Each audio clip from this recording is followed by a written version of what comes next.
Nagulat ang babaeng si Caitlin nang makita ang kanyang sarili sa isang mamahaling kwarto.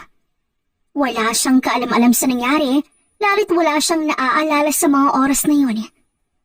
Maya-maya pa'y biglang tumunog ang kanyang cellphone na nasa kanyang tabi lamang at agad siyang napasinghap nang makita ang pangalan ng kanyang tiyahin sa screen.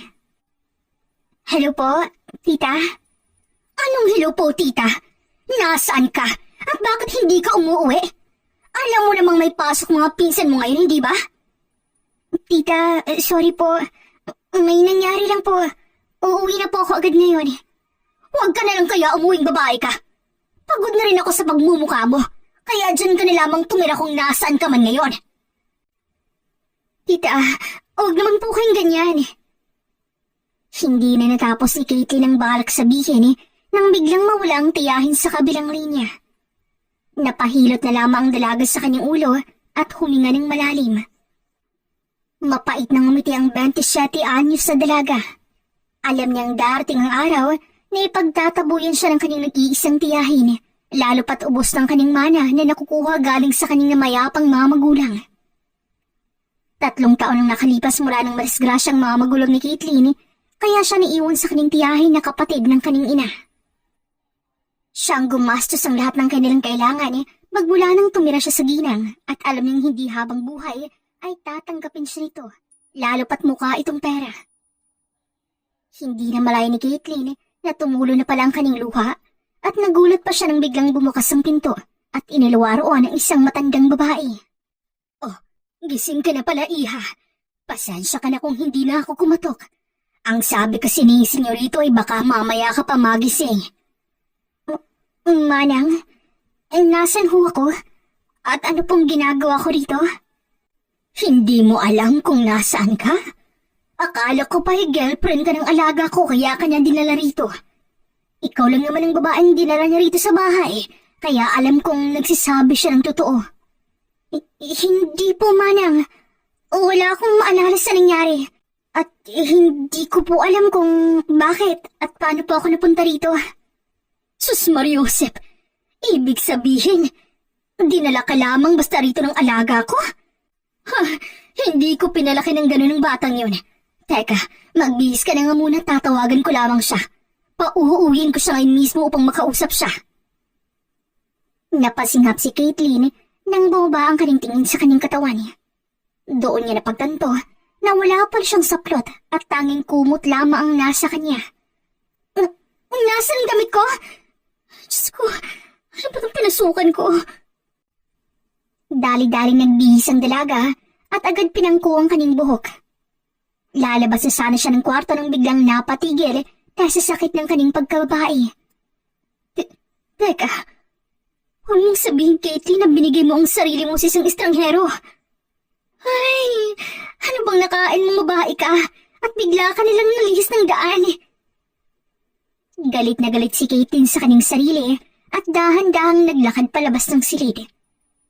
Napasinghap si Caitlin nang makita kung gaano kaganda ang labas ng silid at halos mapatula siya nang makitang nasa ikatong palapag ng bahay siya nakatayo. Maya-maya pa'y narinig niya ang tawag ng matandang ginang at pinababa siya nito. Agad naman siyang sumunod at nakayukong humarap dito. Manang, mawalang galang na po. Pero hihingi ho sana ako ng pasensya sa lahat. Alam kong maling sumama sa lalaking hindi kakilala. Pero wala po talaga akong matandaan. Huwag na po sana nating palaki ng sitwasyon dahil uuwi na rin ho ako. Ano ka ba, iha? Hindi naman ako galit eh. Naiinis lamang ako sa alaga ko dahil akala ko talaga girlfriend ka niya. Alam mo bang walang ibang dinadala rito yung alaga ko kundi ikaw lamang? Pero huwag kang mag-alala at tatawagan ko ulit yun at pauuwiin dito pa ihatid ka. Hindi kasi sumagot kanina eh, kaya naghanda na lamang ako ng pagkain mo. Naku po, huwag na. At aalis na rin naman ako agad eh. Hinahanap na rin ho kasi ako sa bahay. O siya, kumain ka na lang muna bago ka umalis, okay? Sa kusina lang ako at dito ka na lang sa sala kumain. Nakahinga ng maluwag si Caitlin nang mawala sa kanyang harapan ng matanda Nahihiya pa rin siya dito, ngunit nagugutom naman siya kaya agad niyang nilantakan ng pagkain. Sa kabilang banda naman ay tahimik ang gwapong CEO na si Rafael. Nasa kalagitnaan siya ng meeting kasama ang kanyang future investors nang mapansin ang tawag galing sa kanyang yaya. Alam niya kung bakit panay ang tawag nito, ngunit wala pa siyang oras para sagutin yun. Maya-maya pa tumikim ang kanyang lalaking sekretarya at tumingin sa kanyang mamahaling cellphone. Baka pwedeng sagutin niyo na po yan, sir. Kanina pa po kasi ring ng ring. Bulong nito. Napatingin si Rafael sa kanyang bisita at napansin niyang nakatingin din ito sa kanya. Oh, sorry. Tumawag lang ang kasambahay ko at makakapaghintay naman to. Please continue. Tumango ang mato at nagpatuloy sa kanilang pag-usapan. Maya-maya pa'y natapos na ang meeting at si Rafael mismong tumawag sa kanyang yaya. Yaya Myrna, gising na po ba siya? Bakit ngayon ka lang sumagot, bata ka? Paalis na si Ganda at tapos na rin siyang kumain. Ano bang pinagagawa mo at bakit tila hindi ka niya kilala? Agad na patigil hininga si Rafael at agad hinilot ang kaning balikat. I'll be there in an hour, Yaya. Please, huwag mo muna siyang palabasin ng bahay. Ano bang gagawin ko? Ano bang sasabihin ko sa kanya? Umuwi ka na nga at pati ako'y nauubusan na rin ng sasabihin dito. Lalo pat wala siyang maalala. Agad na binaba ni Rafael ang tawag at agad bumaba ng building. Tinawag pa siya ng kanyang sekretarya pero hindi niya na ito nilingon pa. Wala siyang maalala? Then, ipapaalala ko sa kanyang lahat at sisiguraduhin kong hindi niya ako makakalimutan. Tiimbag ang si Rafael habang binabaybay ang daan pa uwi. Hindi niya lubos matanggap na walang maalalang babaeng nagpapatuloy sa kanyang isipan buong magdamag. Nagkita lamang sila sa isang mamahaling bar at nang magtamang kanilang mga mata, ay tila nagkaroon ng sariling utak ang kanilang katawan. Walang balak si Rafael ang babae sa gabing yun dahil nais lamang niyang uminom. Lalo na't masaya siya dahil nakuha niya ang pinakamalaking investor sa ibang bansa. Alam ni Rafael na malaking achievement to sa kanya, lalo pat palaki na ng palaking kumpanya na iniwan sa kanya ng kanyang yumaong ama. Ngunit biglang nagbago ang plano niya nang makilala si Caitlin. Tahimik lamang na umiinom ang dalaga sa isang sulok at sa tuwing may lumalapit dito na lalaki, ay agad din tong umiiling. Napangiti si Rafael sa nakita at pakiramdam niya ay tila hinihintay siya nito na lumapit siya, kaya hindi na siya nagpaligoy-ligoy pa. Agad na nagpahatid si Rafael ang maiinom sa mesa ng dalaga at napangiti pa siya nang tanggapin to ng babae. Ilang segundo lamang ay lumapit na si Rafael sa mesa ng dalaga at agad tumayo sa harap nito. Pwede ba ako maupo? If okay lang? Sure. Nag-iisa lang naman ako, kaya okay lang. Thank you. Nagdadalong isip pa ako kung lalapitan kita dahil maraming lumalapit sa yung lalaki. May I know your name? Caitlin. Caitlin ang pangalan ko. Ay lang ako napadpad sa lugar na to, kaya wala akong kakilala rito. Salamat pala dito. Kahit ako man wala rin kakilala rito. I just want to celebrate. Kaya ako andito ngayon. Rafael palang pangalan ko. I see. Nagsimula nang mag-inom ang dalawa at tuwang-tuwa naman si Rafael dahil madaldalang babae at tila walang kapaguran habang umiinom. Hanggang sa lumalim na ang gabi at naparami na rin ang kanilang iniinom. Biglang nagaya si Caitlin na sumayaw sa gitna at malugod naman tong tinanggap ni Rafael. Tila hindi makapaniwala ang binata na magaling sa dance floor ang babae. Napapasayaw na rin siya at sinasabay ng indak nito. Hanggang sa bigla na lamang tong tumawa ng tumawa na nauwi rin sa pag-iyak. Nalaman ni Rafael na malungkot palang dalaga at namimiss pa rin ito ang kanyang mga magulang. Parang may humaplos sa puso ni Rafael at bigla siyang niyakap. Mas lalo pang ang naiyak si Caitlin hanggang sa inilabas siya ng binata sa bar at pumasok sila sa isang magarang sasakyan. I'm so sorry, Pogi. Hindi ako dapat umiiyak ngayon I just want to have fun. Dahil bukas di akong bunganga na naman ni tita ang sasalubong sa akin. You're drunk, Caitlin. Iuwi na lang siguro kita. Saan ka ba nakatira? Ayoko pang umuwi, Pogi. Please, bring me somewhere. Yung makakalimutan ko ang sakit na nararamdaman ko ngayon.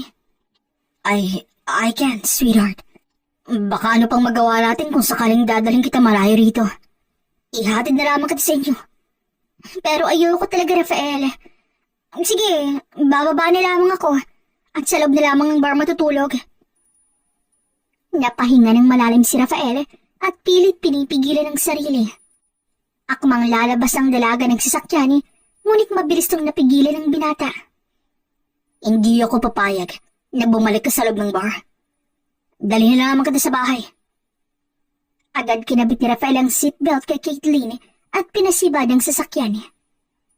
Pagdating nila sa bahay, ay halos hindi na makatayo o makapaglakad ang dalaga. Kaya kinarga na lamang to ni Rafael papasok at paakyat ng bahay. Pumasok sila sa silid ng binata at dahan-dahang binaba sa malambot na kama si Caitlin nang bigla siyang mapatingin sa labi nito. Parang binuhusan ng mainit na tubig ang binata at nagiinit na rin ang kanyang katawan nang makitang namumulang labi ng dalaga. Tatayo na sana siya nang bigla siyang pigilan ni Caitlin at agad nagtama ang kanilang mga mata. Huwag kang umalis. Dito ka lang sa tabi ko. Ayokong mag-isa rito. At kailangan kita. Nang mga sandaling yon, tuluyan na ang natibag ang pader ni Rafael at walang pagdadalawang isip na hinalikan ng labi ni Caitlin. Napahalinghing pang dalaga na lalong nagpapainit sa katawan ng binata. Kung saan-saan na rin nakakarating ang mga kamay nito hanggang sa bumaba ng halik ni Rafael sa kanyang leeg. Maya-maya pa'y pinunit ni Rafael ang damit pang itaas ni Caitlin at tuluyan ang tumambad sa kanya ang dibdib ng dalaga. Tila ba'y nakakita ng ginto ang binata at agad sinunggaban ng malusog na bundok at nilalaro-laro ito na parang isang sanggol na uhaw sa gatas ng isang ina. Nang magsawa si Rafael, ay agad siyang bumaba sa bandang tiyan ni Caitlin nang bigla siyang pigilan ito. Let me play also, handsome. Ang unfair naman yata kung hindi ako makapaglaro. Tapos ikaw. Fine, sweetheart. Hindi kita pipigilan. Isang ngiti ang sumilay sa labi ng dalaga at dahan-dahang binaba ang pantalo ni Rafael. Napasinga pa siya nang makita ang galit na basto nito na tila handa na sa anumang giyera. Tumawa si Rafael nang makita ang takot sa mukha ng dalaga kaya hinawakan niya ito sa mukha. Afraid now, babe? Kasi pwede tayong umatras hanggat kaya ko pa. Kaya ko kaya yan? Mukhang ang laki naman yata. Wala pa naman akong karanasan. Pero sa tingin ko, kaya ko naman siguro. And then, let's get started. Hinalikan pang muli ni Rafael ang labi ni Caitlin at muling bumaba ang dalaga sa paanan ng binata. Napapaliyad pa si Rafael habang hinahawakan ang ulo ni Caitlin habang nilalaro siya ng dalaga. Maya-maya pa'y pakiramdam ng binata, lalabasan na siya, kaya mabilis niya itong pinatigil at agad siyang pumasto sa ibabaw. I'll be gentle baby, I promise. Yes, please. Lalo na't sobrang lakit haba naman yata ng batuta mo. Napangiti na lamang silang dalawa at dahan-dahang gumalaw ang binata sa ibabaw ng dalaga. Sunod-sunod na tumulo ang luha ni Caitlin dahil sa sakit na nararamdaman niya. Parang nawasak ang kanyang pagkababae at halos hindi niya nararamdaman ang kanyang balakang nang bigla siyang pinatalikod ni Rafael. Diyos ko, mukhang end of the world na yata. Sigaw ng kanyang isipan niya. Tila lasing na silang dalawa sa oras na yon hanggang sasabay na nilang narating ang ulap sa langit. Sleep tight now, sweetie. Andito lang ako sa tabi mo. I promise, I'll make you happy kahit hindi ko pa alam kung bakit ka malungkot kanina. Bulong ni Rafael nang makatulog na si Caitlin. Buong gabing hindi natulog si Rafael. Umalis lamang siya sa tabi ng dalaga nang oras na para pumasok siya sa kumpanya at hinabilin lamang niya sa kanyang yaya ang babae. Tapos ngayon wala siyang maalala. Halos hindi nga ako makapag-focus sa meeting kanina dahil iniisip siya eh. Tapos wala lang siyang maalala. Then, I'll make you remember everything, Caitlin. Mark my words. Narating na ni Rafael ang kanyang bahay at nakita niyang bukas ang pinto at naroon sa labas ang kanyang yaya Mer na tila hinihintay siya. Nang makita siya ng matanda, ay inistong lumapit sa kanya. Bakit ang tagal mong bata ka? Yaya, umalis po ba siya? Ay, pinaghugas ko muna ng plato at mukhang gusto nang umalis. Sinabi ko nilang na masakit ang tuhod ko kaya tinulungan niya ako sa kusina. Saan mo ba kasi siya nakilala at mukhang mabait naman na bata? Pero nag-aalala ako sa kanya dahil gusot ang damit at mukhang pinunid mo kagabi. I'll explain later, ya. Pasok na muna tayo. Pumasok na sa loob ang binata at nakita niyang tapos na sa paghugas ng pinggan si Caitlin. Caitlin, mag-usap tayo sa taas. Agad na napalingon ng dalaga at biglang tumigil ang kanyang mundo nang makilala ang kaharap. Kumurap-kurap pa ito na tila ba hindi makapaniwala. Ikaw? Akala ko'y nananaginip lamang ako kagabi. Sumama pala talaga ako sa'yo. Rafael, right? Umiling si Rafael at biglang lumapit sa dalaga sabay hawak sa pulsuhan nito. Sa taas tayo mag-usap. Tila isang tuta si Caitlin na sumunod si binata at mabilis silang naglakad paakyat ng kwarto. Teka, pwede naman tayo mag-usap sa baba. Naroon si Manang. Hindi natapos ni Katie ng barak sabihin nang bigla siyang isinilal ni Rafael sa pader. Hindi mo raw maalala kung bakit ka narito? Then, I'll make you remember. Agad sinakop nito ang mapupulang labi ni Caitlin at napapikit na lamang ang dalaga. Biglang bumalik kay Katie ng lahat ng nangyari sa kanilang dalawa ni Rafael. Nang bitaw ni Rafael ang labi ni Caitlin ay tiningnan niya ito sa mata. Now, you remembered. Mali to. Uuwi na ako dahil papagalitan na ako ngayon ng tita ko. Ihatid kita. Pero hindi pwedeng kalimutan na lamang natin ang nangyari sa ating kagabi.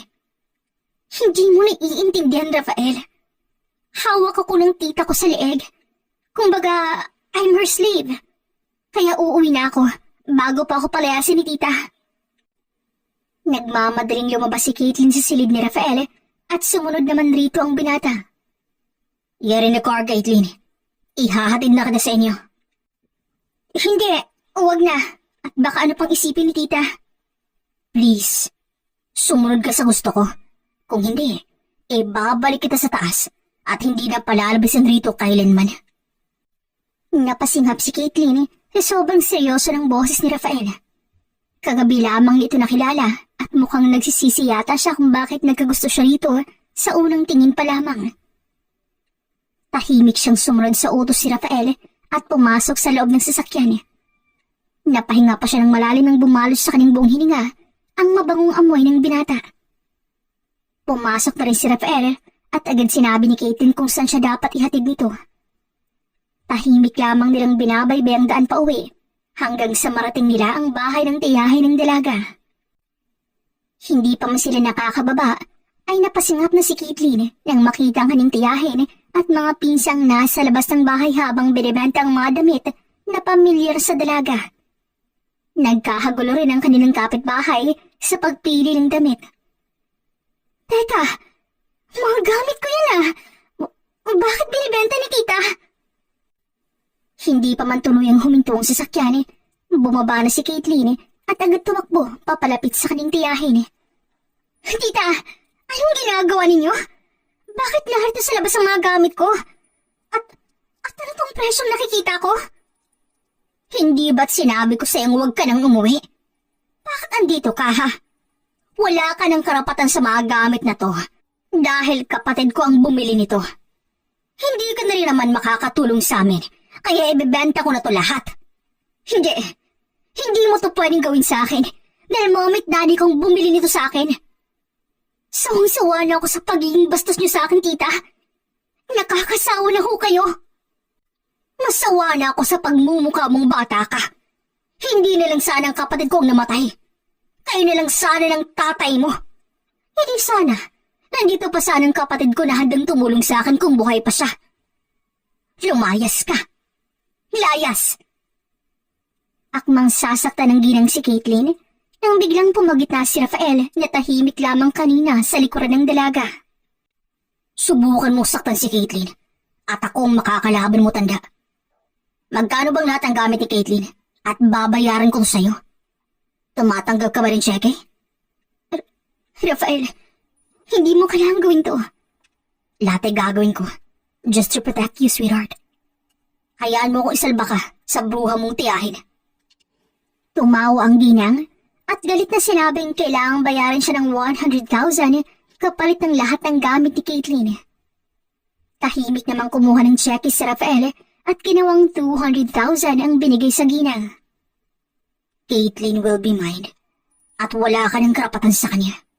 Magmula ngayon, hindi ka na makakalapit sa kanya. Dahil ako makakalaban mo sa oras sasaktan mo siya. Nagkakaintindihan ba tayo, ha, tanda? Ha! Kahit saan mo padalhin ng babaeng yan, ay hindi kita pipigilan. Umalis na kayong dalawa at kunin niyo na lahat ang mga gamit rito. Napaiyak na lamang si Caitlyn nang yakapin siya ni Rafael. I'm so sorry, sweetie. Hindi ko alam kung tama bang ginawa ko pero isa lang may papangako ko sa'yo. Hindi ako papayag na may mananakit pa sa'yo, lalong-lalo ng tita mo. Ipapakuha ko na lang rito ang mga gamit mo at ipapatid ko sa bahay. Please, let's go somewhere. Tumango na lamang si Caitlyn at tahimik na bumalik sa sasakyan ng binata. Nasasaktan pa rin ang dalaga pero nang makita niya ang ngiti ng lalaking nakilala lamang niya ng isang gabi, ay bigla bang naglaho ang lahat ng bigat sa kanyang dibdib. Bakit mo ako tinutulungan, Rafael? Hindi mo naman ako kaano-ano at lalong hindi mo pa ako ganun kakilala. Hindi ko rin alam. Basta't ang sabi ng puso ko, ilayo ko sa bruhang yun. Sana hindi mo mamasamain ang pagbayad ko sa kanya ng pera para sa'yo. Yan ang huling perang makukuha niya sa'yo. Salamat. Salamat at nakilala kita kagabi. Baka sa kasada ko matutulog kung sakali eh. Paano ba kita mababayaran makabawi man ako sa butihan mo? Hindi na kailangan.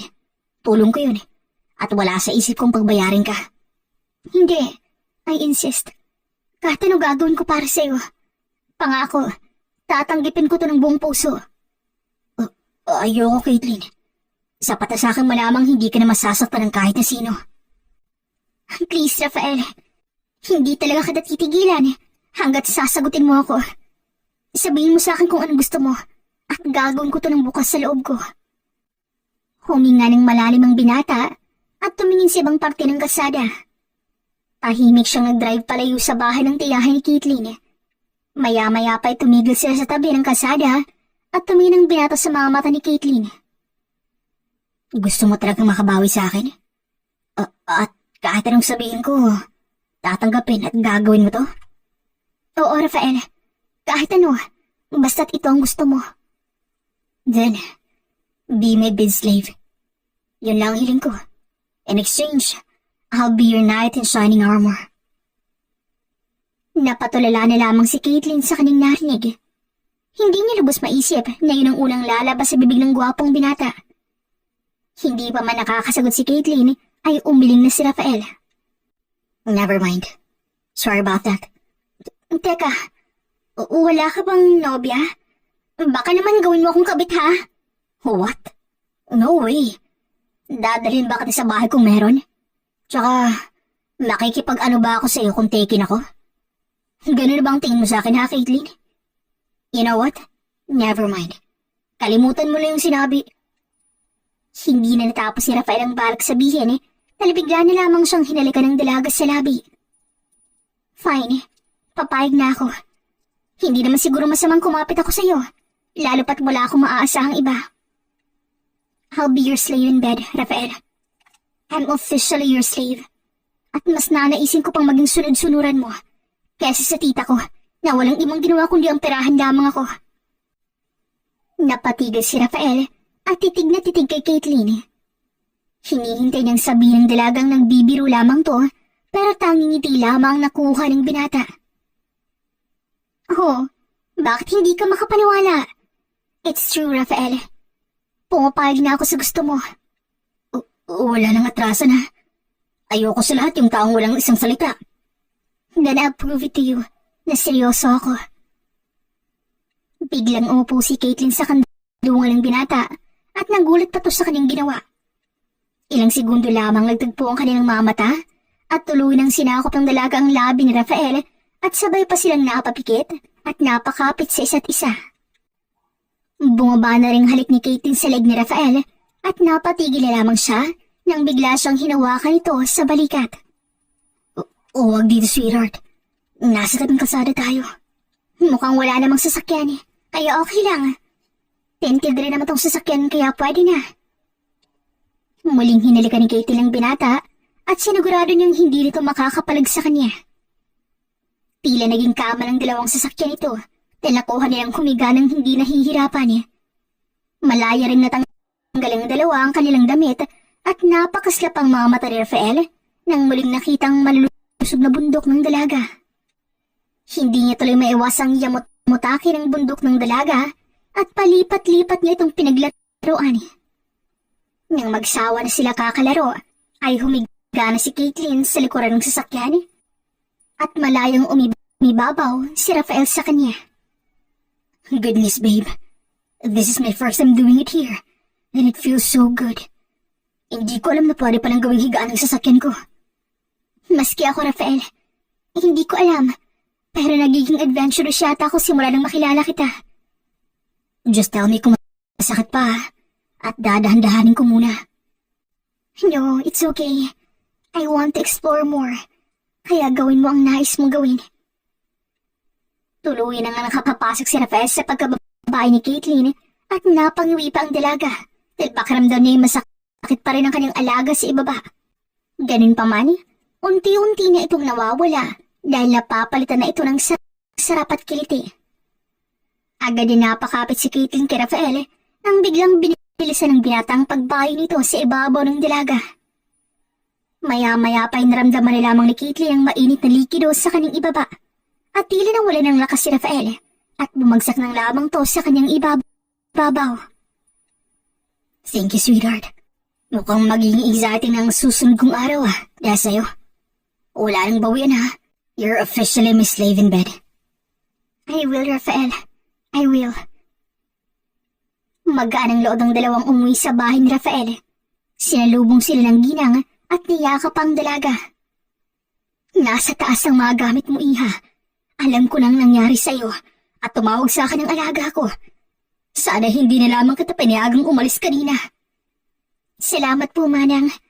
Nahihiya nga po ako sa inyo dahil hindi niyo naman po ako kaano-ano, pero tinanggap niyo pa rin po ako. Ano ka ba, Iha? Kung sino ang mahal at importante ng aking alaga, ay ganun na rin to sa akin. O siya, umakyat ka na sa kwarto mo. Nandoon ang mga gamit mo sa taas. Ngumiti lamang si Caitlin sa matanda at tahimik silang umakyat ni Rafael. Nagulat pa si Caitlin nang makitang sa silid ni Rafael sila patungo. Rafael? Yes, sweetheart? Wala ka bang ibang kwarto? Baka pwedeng doon ako sa guest room mo? Why? Is my room not enough? Hindi naman sa ganun pero... Fine. Ipapaayos ko muna ang kwarto ko into woman's room para hindi ka mailan sa kulay. I know my room is so manly and I understand that. Dito ka na lang muna sa tabi ng aking kwarto. Hindi na lamang sumagot si Caitlin at lihim na lamang na napangiti. Nahihiya lamang siya sa binata pero hindi niya ito sinabi, lalo pat may nangyari na sa kanila sa ikalawang pagkakataon. Tinulungan pa niya si Rafael na maglipat ng kanyang gamit at agad siyang pinaligot pinatulog upang makapagpahinga. Sa unang pagkakataon, nakaramdam ng ginhawa si Caitlin at payapa ang kanyang puso habang natutulog. Dalangan niya na sana ay hindi maging panaginip ang lahat dahil ayaw niya nang bumalik pa sa poder ng kanyang tiyahin. Sa kabilang silid naman, si Rafael na agad tumawag ng tauhan upang ma-renovate agad ang kanyang kwarto. Payapa ang unang gabi ni Caitlin sa poder ni Rafael. Kinabukasan ay tahimik silang kumakain ng agahan sa mesa hanggang sa matapos silang kumain. Nasa teres sila ng bahay nang magsalita ang binata na siyang kinagulat naman ng dalaga. Tapos nang i-renovate ang kwarto ko, sweetheart. Pwede ka nang matulog sa tabi ko mamaya. Wala rin akong pasok ngayon sa trabaho. Kaya ipapasyal kita sa lupain ng dad ko. Ha? Bakit ang bilis naman yata? Pwede bang doon na muna ako sa guest room? Parang ayaw mo yatong kasama. Hindi naman sa ganoon eh. Pero, anong oras mo ba ako ipapasyal? At nang makapaghanda na ako? Maya-maya paghanda na si Yaya. Isasama din natin siya. Tahimik na tumango si Caitlin at nagulat muli nang bigla siyang yakapin ni Rafael sa likuran ng mahigpit. I miss you already, baby. Mukhang nababaliw na yata ako dahil isang gabi pa lamang na hindi kita katabi eh. Alos hindi na ako makatulog eh. Mamaya, sa'yo na lamang ako matulog, okay?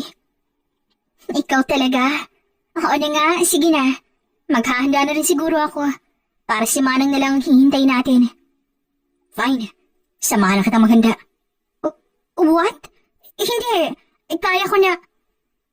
Napahiyaw na lamang si Caitlin nang bigla siyang kargay ni Rafael na parang isang sakong bigas.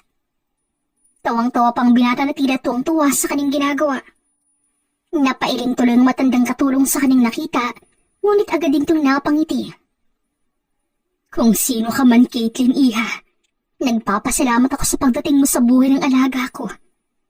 Kitang-kita ko kung gaano siya kasaya sa'yo at mainam na rin to kaysa sa araw-araw magmumukbuk ang alaga ko dahil namimiss niya ang kanyang mga magulang. Sa isip ng matanda. Nakapasok na nga sina Caitlin at Rafael sa guest room ng bahay nang biglang ilapag ng binatang dalaga sa malambot na kama at muling nagtagpo ang kanilang mga mata. Rafael, magbibihis na ako. Okay. Teka, ako nang magkubot sa'yo. Walang pagdadalawang isip na hinabara ng binata sa Caitlin at kumislap muli ang kaning mamata nang makita ang buong katawan ng dalaga. Natawa ng mahina ang dalaga at dahan-dahang hinapos ang mukha ni Rafael. Mukhang gutom pa yata ang pogi ah. Gusto mo ng dessert? I love dessert, sweetie. May alam ka ba kung paano mawala tong gutom ko? Of course. Alam ko na ang gusto mo. Sige nga, show me. Agad naglapat ang labi ng dalawa at napapikit pa si Rafael nang dumampi ang kaliwang kamay ng babae sa kanyang alaga. Tila baliw na baliw ang binata sa bawat haplos ni Caitlin. Samantalang tuwang-tuwa naman ang dalaga sa kanyang ginagawa nang halos ayaw ng bitaw ni Rafael ang kanyang labi. Tila nag-iiba si Caitlin sa oras na kasama si Rafael at masaya siya kapag nakikita niyang masayang binata sa ginagawa niya. Naiba ba ni Caitlin ang pang-ibabang saplot ni Rafael nang hindi na puputol ang kanilang halikan eh. Hindi na rin nakapaglaro ang binata sa katawan ng dalaga dahil kusang pinwesa ng dalagang alaga ni Rafael sa kanyang nakahandang kuweba. Napahalingin pa silang dalawa nang muling maging isang kanilang katawan nang hindi na putol ang kanilang halikan. Halos hindi na nila marinig ang kanilang mga sarili dahil sa sarap na nararamdaman. Nang maramdaman ni Rafael na malapit na nilang marating ang ulap, ay lalo pang binilisan ng binatang paggalaw at ganon din si Caitlin sa ibabaw hanggang sa narinig na lamang ni Rafael ang halinghing ni Caitlin. Sinyalis na nauna na itong labasan. Maya-maya pa'y sumunod na rin ang binata at agad hinalikan ni Rafael si Caitlin sa noo at sinubsob ang kaning bukas sa leeg ng dalaga. Oh baby, anong gagawin ko kung wala ka sa akin? Nakakabaliw ka. I love you, sweetheart. Bulong na lamang niya. Rafael? Hindi ba tayo aalis? Bakit parang matutulog ka yata? 5 minutes, babe. Just give me 5 minutes. Napailing na lamang ang dalaga, ngunit hinayaan lamang ng binata sa kanyang ibabaw. Ramdam pa rin niyang matigas itong alaga na nasa loob ng kanyang pagkababae. Ngunit hinayaan niya lamang to dahil mabibigat na ang hininga ng binata. Tanda na tulog na ito. Maya-maya pa'y nakatulog na rin si Caitlin at nagulat sila nang makitang tanghali na pala silang nagising. Let's get shower, babe. Baka pagalitan na tayong dalaw ni Yaya. Natatawa na lamang ang dalaga, ngunit pumayag rin naman sa gusto nito. Pagpasok nila sa banyo, ay hihirit pa sana si Rafael na makaisa, pero agad pinaalala ng dalaga ang kanilang Yaya Myrna, kaya mabilis na lamang tungaligo at naiwan pa si Caitlin. Masaya silang bumaba ng sala isang oras na nakalipas, at tulad ng inaasahan, Galit na galit ang ginang pero tinawanin lamang to ng binata. Nasa biyahe na sila nang makaramdam si Rafael ng gutom kaya agad silang tumigil sa isang convenience store at bumili ng pagkain. Tahimik lamang si Caitlin na naiwan sa loob ng sasakyan nang biglang nagsalita ang ginang. Alam mo ba ngayon ko lamang nakita na ganun kasay si Rafael, iha? Ganun po ba, manang? Masaya ho akong malaman yan. Kung ano man ang meron sa inyo ngayon, sana'y pakiingatan niyo ito upang sa oras na darating ang babaeng nanakit sa alaga ko, kakayanin niyo itong dalawa. Ho? Sino ho ang babaeng to? At bakit parang importante to kay Rafael? Hindi mo pa ganun kakilalang alaga ko, iha. Mabait naman yung alaga ko. Pero may hinanakit rin yan sa mundo na walang sino man ang makakalapit sa kanya kundi ako lang. Kaya nang makita ka sa bahay niya, alam kong ikaw ang susi para makausad ang alaga ko. Hindi ko kita maintindihan, manang. Hindi mo ako kailangang intindihan, anak. Ang tanging hiling ko lamang, huwag mo siyang iwan kahit na anong mangyari. Wala ho akong balak na iwan siya, manang. Dahil siya lamang po ang meron ako. Hindi pa man siya opisyal na naniligaw sa akin. Alam kong espesyal ako sa kanya. Huwag na po kayong mag-alala, manang. At hindi ako gagawa ng mga bagay na ikagalit niya po. Isang ngiti ang sumilay sa mga mata ng matanda at masasabi niyang si Caitlin ang kanyang hinihintay upang makalimutan ang kanyang alagang nakaraan. Ilang sandali pa'y bumalik na si Rafael at tahimik naman ang dalawang babae na parang wala silang napag-usapan. Masaya lamang silang tatlo habang binabaybay ang daan papunta sa lupain ni Rafael na minana niya sa kanyang ama. Pagdating sa lugar, nagulat pa si Caitlin nang makita ang dalawang puntod na naroon. Ngumiti si Rafael habang naglilinis ang kanyang yaya Myrna. Mom, Dad, this is Caitlin. Ang babaeng nagpapasaya sa akin these days. Caitlin, sweetheart, silang mom at daddy ko. Baka nagtataka ka kung bakit narito sila nakalibing sa lupain nila at hindi sa sementeryo. Yun kasing hiling ni Dad nung malapit na siyang mawala eh. Dito rin naman namin unang nilibing si Mommy. Kaya dito rin ang Daddy. Nice to meet you po. Sobrang bait ho ng anak ninyo at kinuha niyo po ako sa tiyahin ko. Huwag po kayong mag-alala dyan sa heaven at ako na hong bahala sa anak niyo dito sa lupa. You heard it right, Mom. Siya na rin ang nagdadala sa akin sa heaven tuwing nasa Hindi natapos ni Rafael ang balag sabihin dahil mabilis siyang nasiko ni Caitlin. Ano ba? Baka marinig ka ni Manang. Wala yung narinig si Manang, babe. Promise. Tuwang-tuwa na lamang si Rafael ang makitang naiinis ang mukha ng dalaga. Samantalang wala namang pakialam ang matandang ginang at tuloy lamang sa kanyang paglilinis.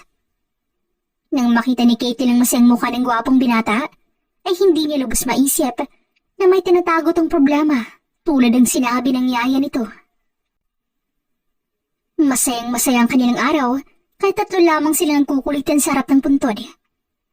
Napag-alaman din ni Caitlin na ekta-ektarya palang lupain ang minana ng binata katulad niya.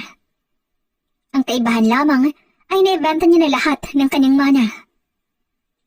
Gabi na mapag-isipan nilang umuwi na sa mansyon dahil may pasok pang binata kinabukasan. Naitanong din ni Caitlin kay Rafael kung pwede ba siyang magtrabaho pero umiling lamang ang lalaki. Bakit naman kita papayagan? Ang isang prinsesa ay nararapat lamang sa bahay. Samahan mo na lang si Manang at sabihin mo sa kanya kung may gusto kong kainin. Ibibigay ko rin sa iyong black card ko upang malaya ka makabili ng kahit anong gamit ng pera ko. Sasagot pa sana si Caitlin nang bigla niyang makita ang reaksyon ng yaya ni Rafael. Huwag mo nang kontrahin upang wala ng gulo. Mahina nitong wika sa likuran. Napangiti na lamang si Caitlin at tahimik na tumingin sa labas ng bintana. Nang makarating sila sa mansyon ay hindi sila kumain ng hapunan dahil busog naman na sila. Agad dumiretso ang dalaw sa guest room at napatili pa si Caitlin nang bigla siyang dalhin ni Rafael sa banyo at doon nilalaro ang kanyang malulusog na dibdib hanggang sa magsawa ito. Wala namang ibang nangyari sa kanila sa gabing yun dahil pagod din ang kanilang katawan. Naligo lamang sila pagkatapos ay agad ring nakatulog.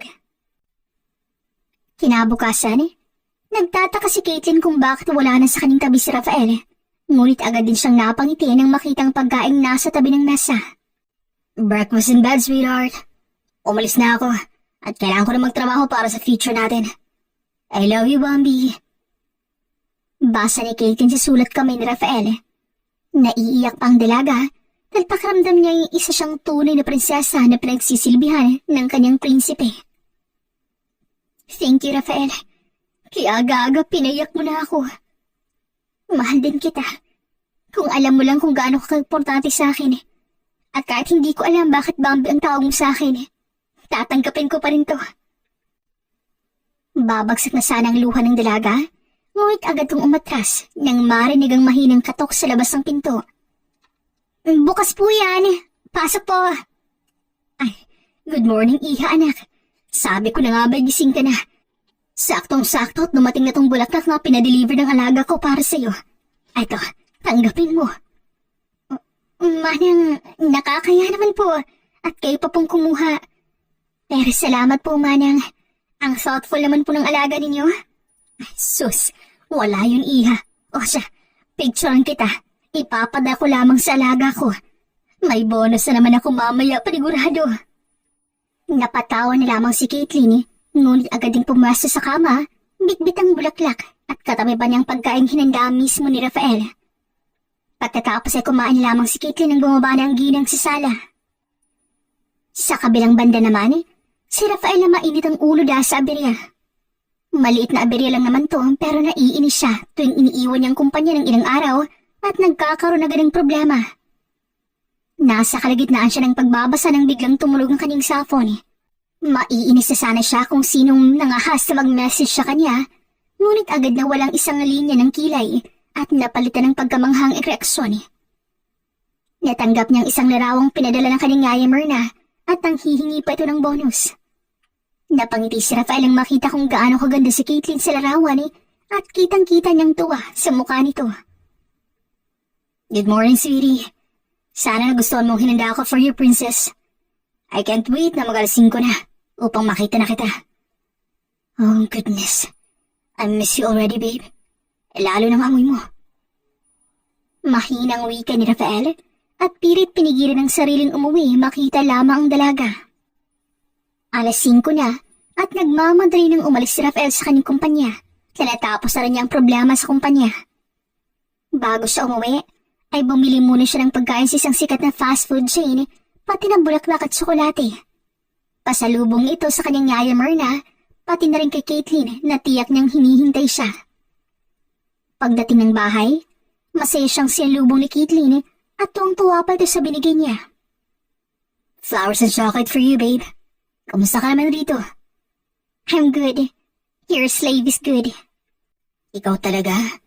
Huwag mong banggitin rito ang salatang yan. Dahil mapapagalitan ako ni Yaya for sure. Tayong dalawa lang nakakalam yan. At babanggitin lamang natin pag nasa kwarto na tayo. Bambi? Got it, sweetheart. Got it. Napakagatlabi na lamang si Caitlin nang bigla siyang siilin ng halik ni Rafael bago siya pumasok sa loob. Tuwang-tuwa naman ang ginang na matanggap ang isang malaking supot ng pagkain at may kasama pa itong pera. Para sa aking yaya, dahil very good ka. Natatawa na lamang ang matanda at naghanda na para makakain na sila.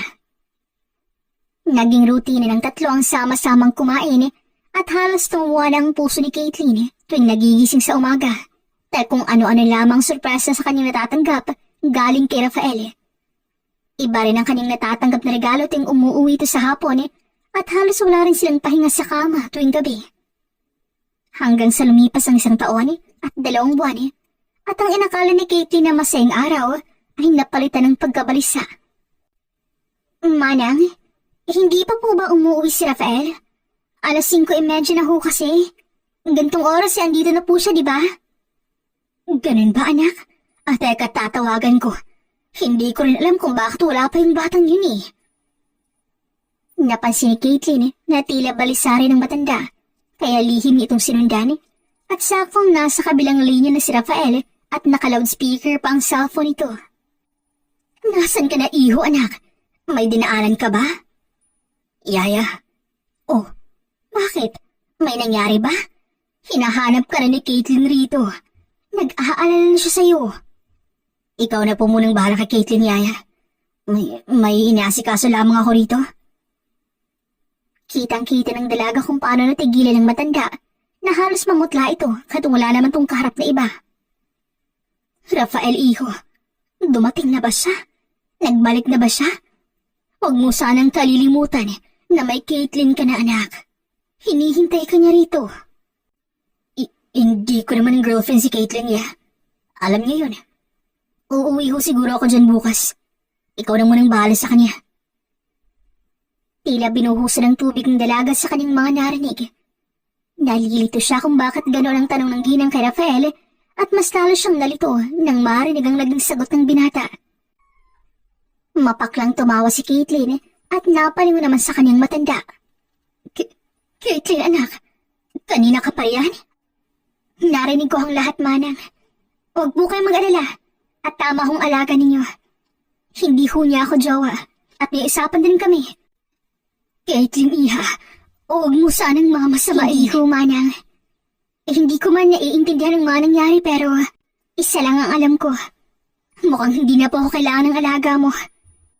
Tumakbo na si Caitlyn paakyat sa silid nilang dalaw ni Rafael at hindi niya alam na naririnig pala ni Rafael ang lahat ng usapan nila ng ginang. Yaya, what should I do? Tanging na itanong Rafael sa kabilang linya. Tumulo ang luha ng matanda dahil pati siya hindi alam kung anong nararapat gawin. Naaawa siya kay Caitlyn, ngunit mas nananay yung awa niya sa kanyang alaga. Kailangan mong mamili, anak. Kailangan mong mamili dahil hindi pwedeng dala-dalawa. Isipin mo kung anong makukuha mo sa isa sa kanila.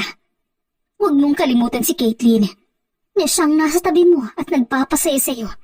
At yung isa, siyang nagbibigay sa iyo ng sakit sa puso, lalo na sa ama mo. Tahimik ang binata sa kabilang linya hanggang sa ibaba niya ito. Tahimik na lamang na umiyak ang ginang dahil naaawa at naiipit siya kay Caitlyn at sa alaga niya. Sa kabilang banda naman ay si Rafael at tahimik habang kaharap ang babaeng pinalalangin niya na sana huwag nang makitang muli. Maganda pa rin to tulad ng dati na halos hindi na matutumanda ng ilang taon. Huminga ng malalim si Rafael at uminom ng tubig. Nasa restaurant sila sa oras na yon dahil niyaya siya ng babaeng pilit ang kinakalimutan, si Selena. Si Selena na dating mahal na mahal niya. Wala ka bang sasabihin sa akin? Ano pang silbi nitong pagkikita natin kung tahimik lang tayong dalawa? Uwing-uwi na ako, Selena. Kaya magsalita ka na. I don't know what to say, Rafael. Hindi ko alam na wala na palang dad mo. And hindi mo na kailangan banggitin ng daddy ko. Dahil matagal na kami nakamove on sa'yo. Alam kong masayang napayapa ang daddy. At masaya na rin ako ngayon. Now tell me, Selena. Bakit ka pa ba bumalik? Bakit nagbalik ka pa? Rafael, alam mo ang sagot sa tanong na yan. Ayaw mong ikaw ang mahal ko at hindi ang dad mo. Lasing lamang ako sa gabing yun. At ikaw ang naiisip ko habang may nangyayari sa amin. Hindi natapos si Selena ang nais sabihin dahil biglang tumayo si Rafael sa kanyang harapan. Huwag mo nang balikan ang nakaraan dahil tapos na yun. Napatawad na kita pero hindi ko yun makakalimutan. At kahit sabihin mo pa sa akin na mahal mo ako, hindi pa rin nagbabagong paningin ko sa'yo. Isa ka pa rin babaeng hindi makontento sa akin at inaahas mo pa talaga ang daddy ko. But anyway, mabuti na lamang at bumalik ka. Dahil ipapakita ko sa'yo kung gaano na ako kasi ngayon.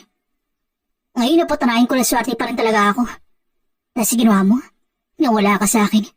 At binigyan ako ng Diyos ng pangalawang pagkakataon upang magmahal muli. Ngunit hindi na sa'yo, kundi sa ibang babae na. Now, if you'll excuse me, huwag ka na sanang basta namang makipagkita sa akin. Dahil ayoko may masabing ibang tao, lalo pat na ipapakilala na ako sa kanila anumang araw. Sana lang mahanap mo ang lalaking para sa'yo. Dahil isa lang sigurado ako, Selena. Wala sa amin ni Dad ang future mo. Agad na tumalikod si Rafael at hindi na lumingon sa dalaga. Aminado siyang masaya siyang makitang bayang una niyang iniibig. Ngunit nangingibaba ang puot at galit sa kanyang puso at ayaw niya nang bumalik sa ganung klaseng babae. Mapait siyang napangiti nang makapasok ng kanyang sasakyan. Nagbalik sa kanyang ala-alang panahon, nakitang-kita ng kanyang dalawang mata ang kalapastangan na ginawa ng kanyang ama at ang dating nobya. Parehas na lasing ang dalawa sa gabing yun dahil kaarawan niya. Nagdulot pa to ng hindi pagkakuluan nila ng kanyang ama. Ngunit bago namatay ang Donnie, ay napatawad na ito ng binata at wala na siyang hinanakit rito. Ang kinagagalit lamang ni Rafael ay biglang nawala na parang bula si Selena at tuloy na siyang iniwan ito. Unti-unting pinikit ni Rafael ang dalawang mata at kitang-kita niyang mangiti ni Caitlin sa kanyang isipan. Agad siyang napaupo ng maayos at agad tinawagan ng kanyang yaya Myrna. Yaya, is Caitlin there? Nasa kwarto, iho. Hindi pa siya bumababa simula kanina. Nasaan ka na ba? Sumama ka na ba sa babaeng yun? Bukas ka na ba talaga uuwi? Papauwi na po ako. Iniwan ko na po siya sa restaurant. Ay, salamat naman kung ganun, iho. Osa, hihintayin kita rito. Magmadali ka ng bata ka. Agad na pinasibad ni Rafael ang sasakyan at dumiretso na pauwi. Malakas ang kabog ng kanyang puso dahil may parte sa kanyang pusong natatakot at baka iwan siya ni Caitlin dahil sa mga pinagsasabi niya kanina. Maya-maya pa ay nakarating na siya sa kanyang bahay at dumiretso agad siya sa kanilang kwarto. Nakahinga siya ng maluwag nang makitang naroon si Caitlin at nakatalokbong ng kumot. Dahan-dahan siyang lumapit dito at niyakap ito. Are you sleeping, baby girl? Bakit hindi ka sumasagot? Galit ka ba sa akin? I'm sorry, okay? Hindi sumagot si Caitlin, bagkus umiyak pa to. Kanina pa siya iyak ng iyak dahil sa sakit ng kanyang nararamdaman. Akala niya, ang pag-aari niya ng binata pero nagkamali siya. Lalo na lang sabihin ito sa kabilang linya nang walang sila. Humugot ng malalim na hininga ang binata at pilit hinawi ang kumot sa mukha ng dalaga. Ngunit masyadong malakas si Caitlin kaya hindi niya ito nahawi. Fine, if galit ka pa. Kasalanan ko rin naman eh. Nais ko lang malaman mo na I didn't mean anything sa sinabi ko kanina. Hintayin kita sa baba, okay? Please, tumayo ka na dyan. Tumayo na si Rafael, ngunit agad siyang natigilan nang magsalita si Caitlin. Aalis na muna ako bukas. Ayoko na munang tumira dito. Kasama ka. What did you say? At sa tingin mo papayagan kita? Baka nakakalimutan mo, Caitlin. You're my slave in bed. Hindi mo ako mapipigilan. Dahil hindi mo naman ako girlfriend, hindi ba? Malaya akong makakaalis rito. Gustuhin mo man o hindi. Tigilan natin kahibangang to. Lalo pat wala namang tayo, Rafael. No. Hindi ako papayag. I won't let you go, Caitlin. Itatak mo yun sa puso't isip mo. You're staying here with me. Mabilis lumabas si Rafael at binalibag pa ang pinto. Napaiyak na lamang si Caitlin at niyakap ang sarili. Labis pa rin siyang nasasaktan sa kanyang mga narinig at hindi siya makapaniwala na si Rafael pa ang galit at ayaw pang pumayag sa gusto niya. Samantalang si Rafael naman ay galit na uminom ng alak sa baba ng kanyang bahay. Nakita siya ng kanyang kasambahay at napailin pa itong bawiin ang alak niya. Anong pinuputok-putok ng butsing mo dyan, iho? Galit ba si Caitlin sa'yo? Ay, nararapat lamang na magalit siya sa'yo nasa mga pinagsasabi mo kanina sa cellphone. Ano bang ina-expect mo? Na matuwa siya? Suyuin mo ang dalagang iyon bago ka pa niya iwan dito. Tumigil ka sa kakainom mo dyan bago pa maging huli ang lahat. Napailing na lamang si Rafael at agad naligo sa guest room. 10:00 na ng gabi at napansin niyang hindi pa rin bumababa ng kwarto si Caitlin. Tahimik na pumasok si Rafael, bitbit ang pagkain dahil balik ng pakainin si Caitlin kahit magalit ito sa kanya.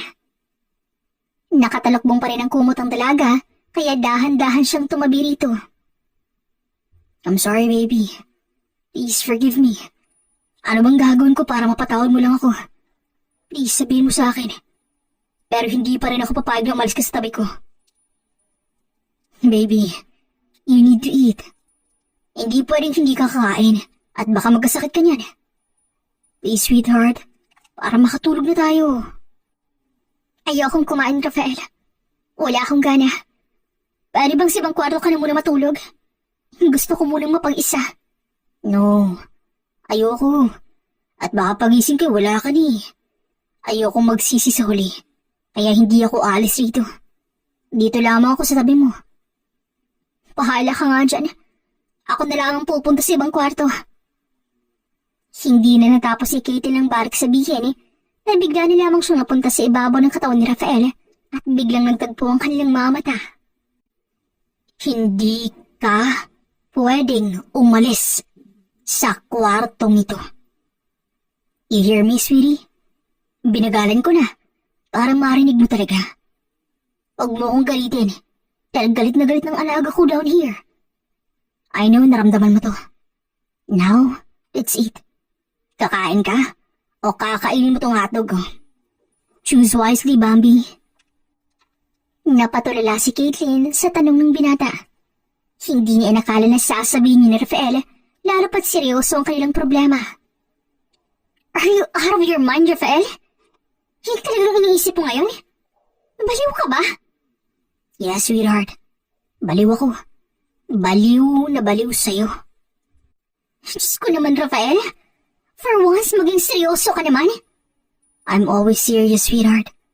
Nais ko lang talaga mawala ang galit na nararamdaman mo sa akin ngayon. At alam ko na kung paano yun mawala. Hindi na nakapagpigil si Rafael at tuloy nang sinakop ang labi ni Caitlin. Agad ang laban ng dalaga, pero masyadong malakas ang binata kaya malayo itong nakagat ang kanyang ibabang labi.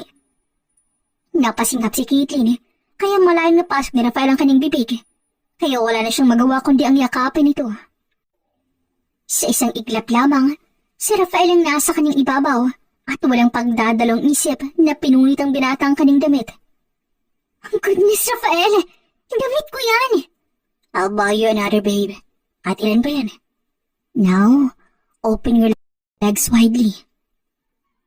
Napaliyad na lamang dalaga nang biglang maramdaman ng mainit at dila ni Rafael na nilalaro ang kanyang pagkababae.